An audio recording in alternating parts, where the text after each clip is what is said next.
আজকের রেসিপি কাতলা কালিয়া। প্রথমে কড়াই গরম করে তাতে সর্ষে তেল দিয়ে দেব। তারপর সামান্য লবণ দিয়ে দেব যাতে মাছগুলো দিলে তেল না ছিটকায়। তারপর লবণ হলুদ মাখানো কাতলা মাছগুলো ভেজে নেব।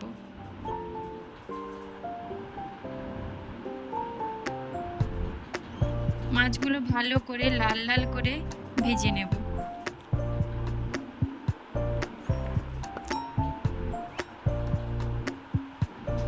মাছ ভাজা হয়ে গেলে মাছগুলো তুলে নেব।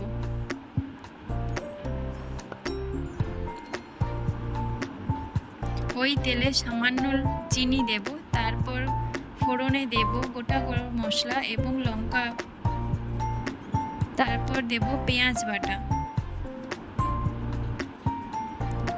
পেঁয়াজগুলো লাল লাল হয়ে এলে আদা রসুনের বাটা দিয়ে দেব।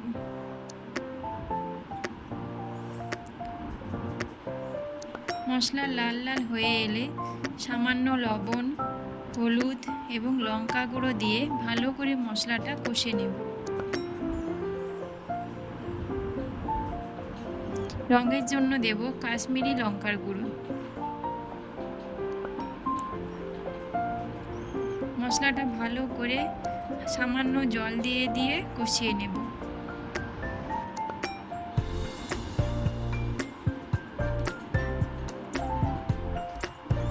মশলা কষানো হয়ে গেলে ফেটানো টক দইটা মশলায় দিয়ে দেব।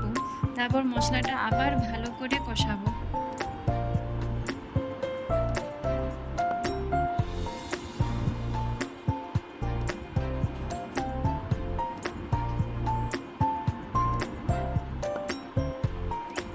মশলাটা ভালো করে কষিয়ে নেব যাতে তেল ছেড়ে যায়। তারপর জিরা বাটা একটু দিয়ে দেব। মশলাটা ভালো করে কষানো হয়ে গেছে এবং তেল ছেড়ে গেছে। এবারে সামান্য উষ্ণ গরম জল দিয়ে দেব।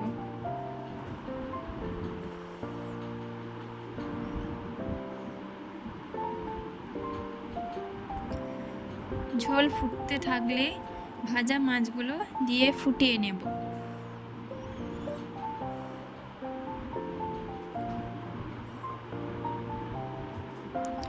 ঝোল গাঢ় হয়ে এলে কাতলা কালিয়া একদম তৈরি। নমস্কার।